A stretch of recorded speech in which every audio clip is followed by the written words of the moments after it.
How's everyone doing? Thanks for joining me on my small engine repair channel. Today's project is on this older MTD yard machines rototiller, and the problem a customer says it's having is when it starts up it surges up and down. So let's take a look at it and see if we can fix it up.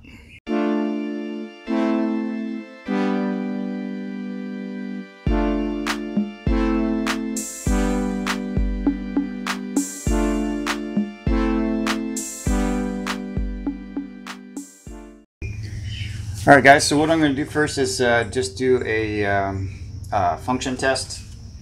Before I do that, I always want to make sure I check the oil, make sure there's enough oil in it. I see definitely some oil in there, so certainly enough to test it. And plastic cap going back into metal threads. Love that. Okay, check the fuel, see if there's any fuel in it. There is some fuel. It smells okay. We'll see what happens here.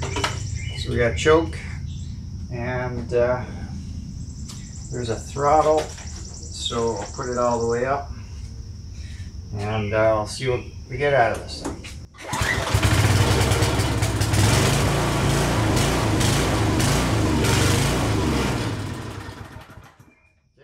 If I take the choke off, it didn't want to run at all.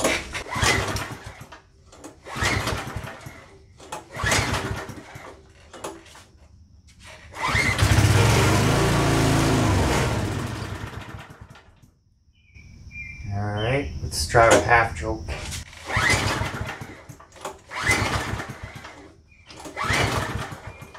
Full choke.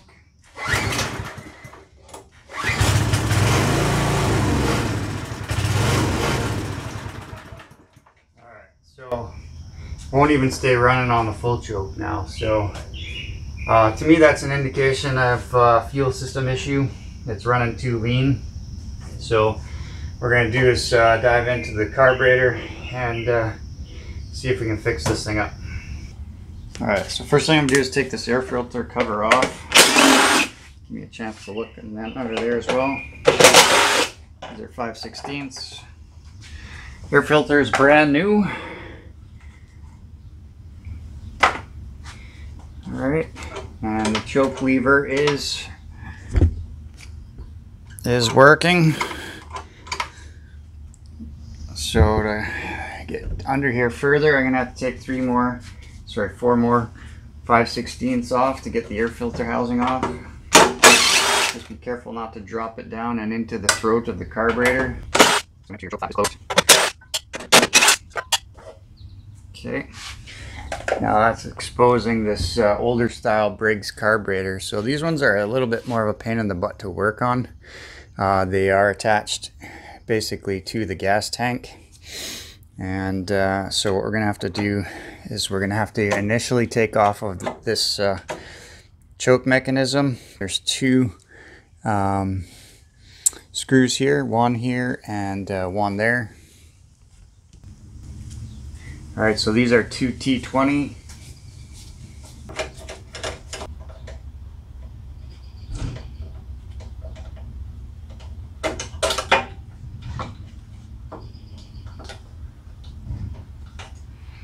And those are both the same size. That gets our bracket off. And then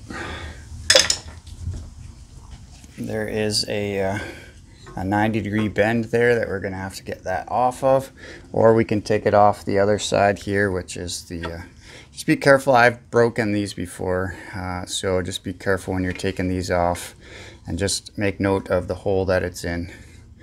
It's just a Z-bend there. Okay, so that bracket comes off. Now we've exposed a little bit more of the carburetor assembly here. Alright, so next thing I want to do is to remove these two bolts here. They're 3/8 bolts, or they are, if you can get one in there, you can for this top one anyways, a T30 Torx bit. For this one, you have to use a 3/8 wrench.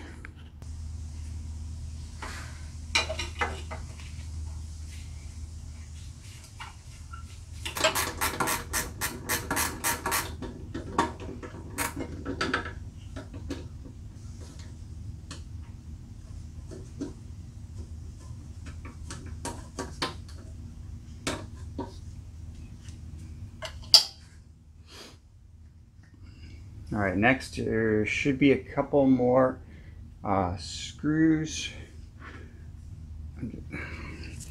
Just removing the crankcase breather tube and moving that out of the way. Next there should be a couple more screws holding this down to the carburetor, down to the tank. There's one here, and then there's one looks like an aftermarket. Somebody messed around with that. And I can't remember, this one might also need to come out, but we'll see here in just a second.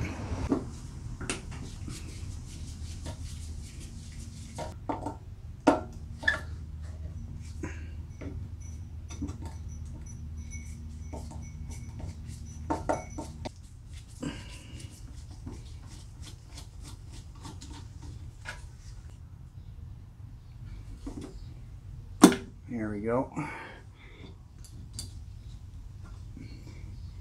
Alright, so I think the last thing we're going to have an issue with is the linkage here. And if I recall correctly, you can't lift it up high enough to twist it because there's a long tube underneath this carburetor, pickup tube. So you either have to remove this assembly from the top or bottom, this linkage.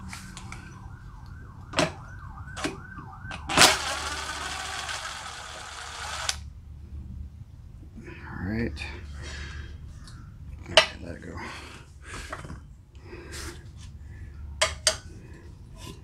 Alright, and then I think that gives me enough room I can slide that linkage off. So now I can take the whole carb off.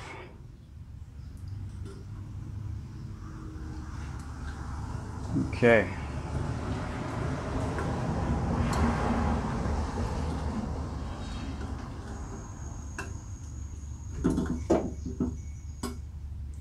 There we go. All right, so I got the carb off here. As you can see, this pickup tube is slightly bent. Take a look at this thing. The screen is half off. It looks like it's in kind of rough shape here. So we're gonna try and clean this up and see if this we can get this thing back in service. Alright guys, so you notice that this pickup tube down here was quite bent. So I noticed, I don't know if you'll be able to see it on camera, but there was quite a bit of a crack right there where you can see it's separating. So I want to just move it just a tiny bit and the whole thing just cracked. So this pickup tube is toast. It's just brittle and toast. Plus, I mean, the end of it here, the screen completely fallen off. There's junk inside the pickup tube. So I know you can buy these pickup tubes separately. So I'm gonna look into a parts diagram and see if I can't find something that will that I can replace this pickup tube with, just the pickup tube. I've also had issues with these portions, the metal, the brass, I guess it's brass or copper portion of this pickup tube developing cracks in it. So if that's the case, you either need a new carburetor, or I know Terrell Fixes All on his channel has a video on how he actually fixes this this situation. So you might want to check out his channel for that. So that's where I'm at with it right now, guys. So on this side here, I'm going to take this apart and expose the diaphragm. There's a diaphragm, pumping diaphragm behind this plate, and we're going to check the state of that, because those things need to be replaced every so often as well.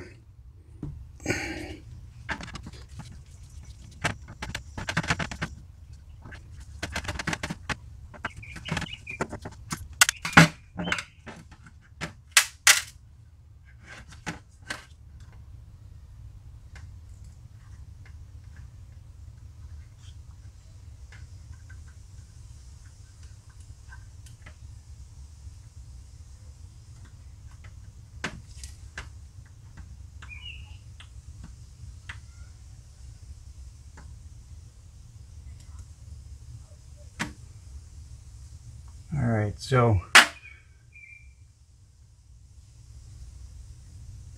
the gasket doesn't actually look too bad. These flaps are right here. They tend to like curl up and stuff, and then they don't sit flat on the passageways here that they're supposed to be blocking off and opening and closing. So otherwise, I mean, what I'm going to do is like blow some carb spray in all of these little passageways in the carburetor. There's a couple there, and then also into the jet here, the main jet. It's not a removable jet, it looks like here, so I'm gonna, at the end of it there's a hole, so I'm gonna stick some torch tip cleaner in there and kind of clean that out. Here's the idle circuit, so I'll take that out as well and spray some carb spray in there as well.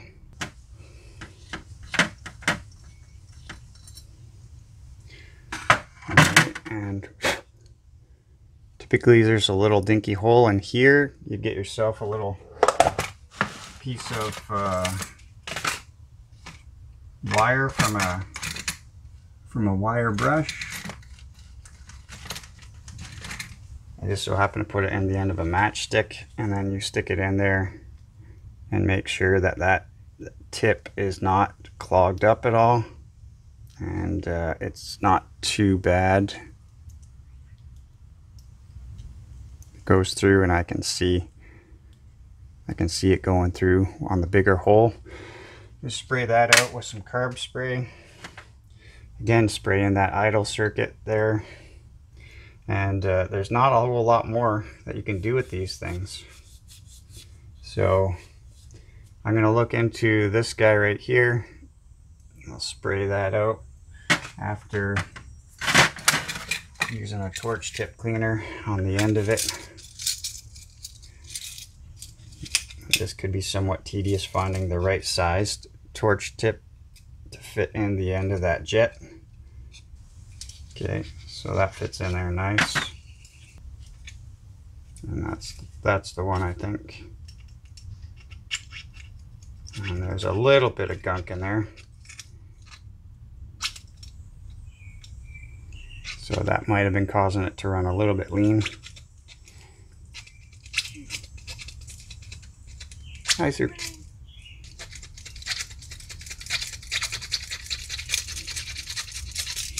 All right.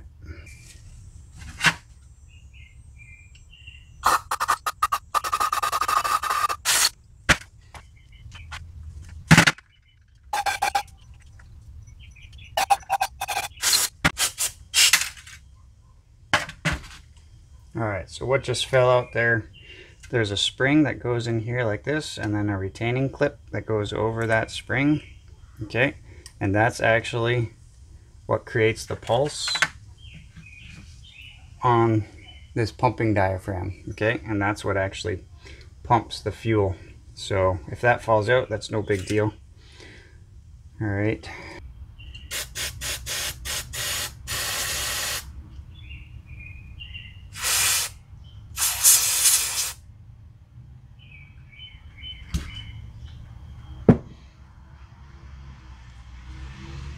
Okay, so I mean, there's definitely some junk.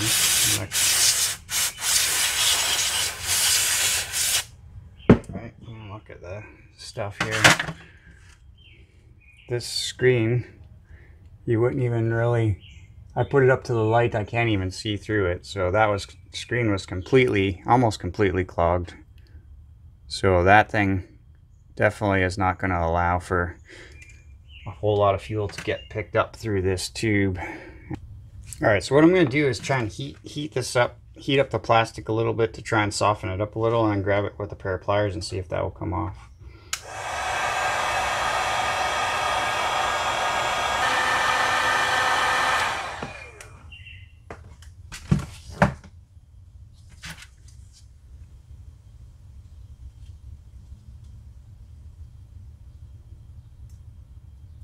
And there we go. All right. So, I mean, the condition of this metal portion does look pretty decent. So, hopefully you can just get away with a new plastic part of the pickup tube here. All right, guys, so let me show you one more thing I noticed here. This line, I don't know if you can see it on camera, this line right down this pickup tube is actually a crack as well. And the reason I know this is because if I spray carb spray in through this tube, you'll see it. You see it getting wet on the outside of the tube, and it's actually coming out. So this pickup tube is no good either. So either I'm going to go the route of Terrell Fixes All and try and get a replacement piece of brake line tube, and then get a new plastic pickup tube and fit that on there, or you can get a new aftermarket carburetor for one of these things here in Canada anyways for about 35 bucks. So I think I'm going to probably end up going that route. Just save me time and frustration and labor costs for my customer anyways. So the other problem that we're having with this machine, though, I want to show you, is the fuel tank. And this happens a lot of times with these metal fuel tanks. These things don't get used very often, so they get stored, and a lot of times they get stored outside. You get a little bit of moisture in the tanks, and this is what ends up happening to these tanks. So that is all rust caked in there, and let me show you. The inside of the tank is not much better. I don't know how well this is going to show up on camera. Okay, well, there's the side of the tank above the fuel line. It's all rusty, but even I can tell at the bottom of the tank, you can see all the discoloration. That's all rust that's formed in the bottom of this tank. So this tank is going to have to be either replaced or cleaned out with either some evapor rust, or you can, another trick is you can put some nuts and bolts in here and then shake it around for 20 minutes. Try and get as much of that rust off as possible. That would be your cheapest course of action, but once it starts rusting, it's going to probably come back. So I mean, your permanent solution would be to replace the tank, but if you're looking for an economical one, the nuts and bolts will do you just fine. You just might have to end up doing it every couple of years. So anyways, that's where we're at with this thing, guys. I'll come back when I have some more info as to how I handle this. Alright guys, so I'm back with you on this rototiller. It's been a couple days here now, and I got the new carburetor in. The client decided to go with an aftermarket carburetor. So this would be a Chinese knockoff carburetor off Amazon. I think it was around $30 or $35, maybe $40, shipped to the door in a couple days. Here's the old one. First thing we're going to do is came with a couple of these little brushes to clean out the carbs and stuff like that. I got sets of those already. Came with some new gaskets, intake gasket and a gas tank gasket. And here's the new carb. So what we're going to do is compare it to the old carb first, make sure it's 100% compatible and it's the same. At first glance, they do seem to be very similar, if not exactly the same.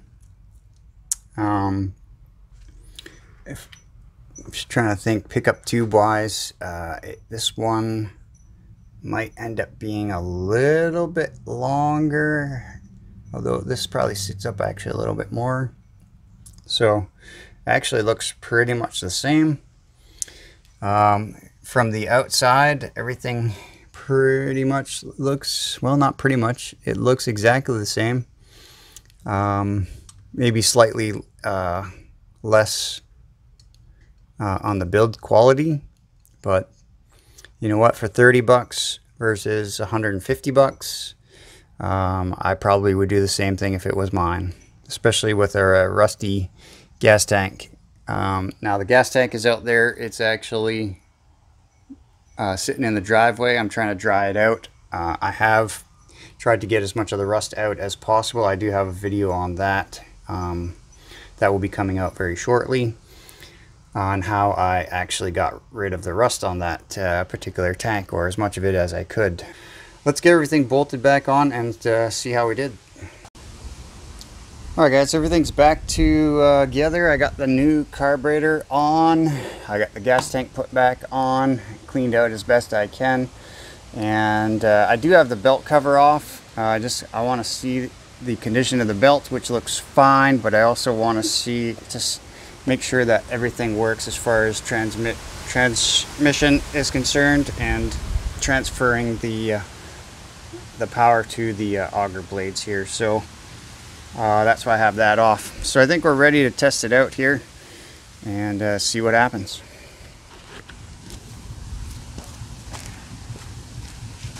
Alright, throttle's up, choke on.